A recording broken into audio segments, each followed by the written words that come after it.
April is National Financial Literacy Month, and nearly all of us can agree everything costs so much more right now. So what can we do to make our money go further? We have author and certified financial educator Steve Siebold joining us once again this morning with some money-saving tips. How you doing, Steve? Good to see you. Hey, good to see you, Java. Glad you're joining us. You joined us, I think it was about 2 years ago, maybe 3, talking about your book, How Money Works, and you gave so many great tips. So let's do it again. Things are a little pricey right now. As I mentioned, we can all agree on that. You have some tips for us for how we can save. Where should we start? Well, I would start with avoiding debt. You know, be careful with debt. Debt is either compound interest works for you, as we talk about in our book, or it works against you. If you're in debt, it works against you. If you're an investor and a saver, it works for you. So try to avoid debt at all costs. Okay. No pun intended. Right, exactly. Tip number 2. Refinance if you possibly can. If you're a homeowner, refinance your mortgage. Now's a good time to do it. It's kind of crazy out there financially, as we all know. There's war in Europe. Inflation's at a 40-year high. There's all kinds of things going on. So if you can refinance and save some money on your mortgage, it's a really good strategy. Tip number 3, you say it's good to have several streams of income, right? Have some passive income. Yeah, create passive income. There's all kinds of things you can do, especially online.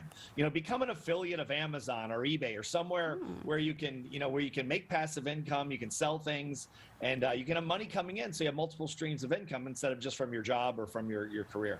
Okay, good. Number 4, you say search for good deals, and that's good deals everywhere. Yeah, there's so many deals. I mean, especially now, again, everything's going up. Food costs are going up. Publix, of course, based in Florida, has a great program now, a Club Publix, I believe they call it. You can save $5 for every 30 you spend or something like that. I mean, these little savings, they sound small, but they really do add up. So look for the deals because they're out there. Yeah, they are. We just did a story about how to save money at the pump. So go online to see that. There are a lot of ways to save. Tip number 5. Well, arbitrage, which is just a fancy way of saying you buy something at a low cost and you sell it at a higher cost. Basically, like going to a dollar store, for example. We have a dollar store down the street from my house, and I go down there all the time. And bought my wife an anniversary card yesterday, and it cost $2 instead of $8.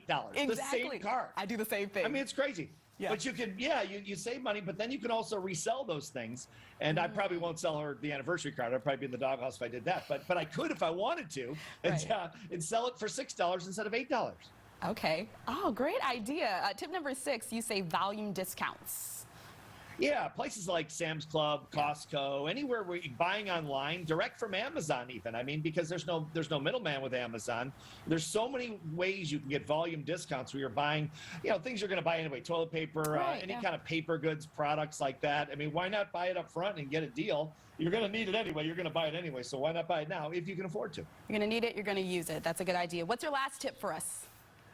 Dollar cost averaging, which is really another fancy way of saying if you're going to invest in something, let's say you're going to invest $1,000 in a stock or in some kind of asset. Well, then dollar cost averaging just basically, Benjamin Graham introduced this in his book, The Intelligent Investor in the 70s, where he said instead of trying to time the market, to time prices in the market of, let's say, of a stock, which is very, very difficult to do, even the experts can't get it right, then what you do is say, okay, I'm going to invest $1,000 in a stock over the course of a year. Well, instead of that, invest $85 a month, and you're going to hit some of the highs and some of the lows, but over time, you'll probably get a fair price for what you're paying for.